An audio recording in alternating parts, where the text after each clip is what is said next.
Okay, so for the rear tail lights, you will run 2 wires from the switch, one for each side of the switch, and I ran both wires down my driver's side. So run down through the console, under the driver's seat.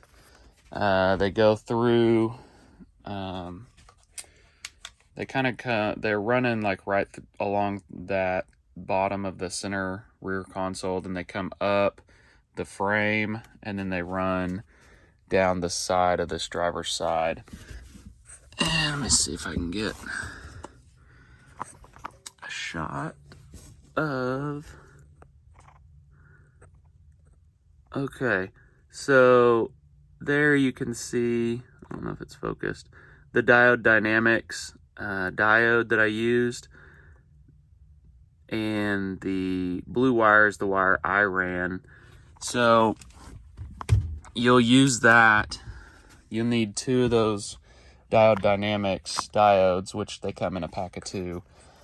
But they've got 3 wires on them, and you'll use a test light. You'll unplug your factory harness to your brake lights, and you'll use a test light to figure out which of the 3 wires is the brake light, and then you'll wire the red wire of the Diode Dynamics into the brake light power wire. You'll wire the black wire into the ground, and then the 3rd wire on the diode is going to hook to the wire that you ran from your switch.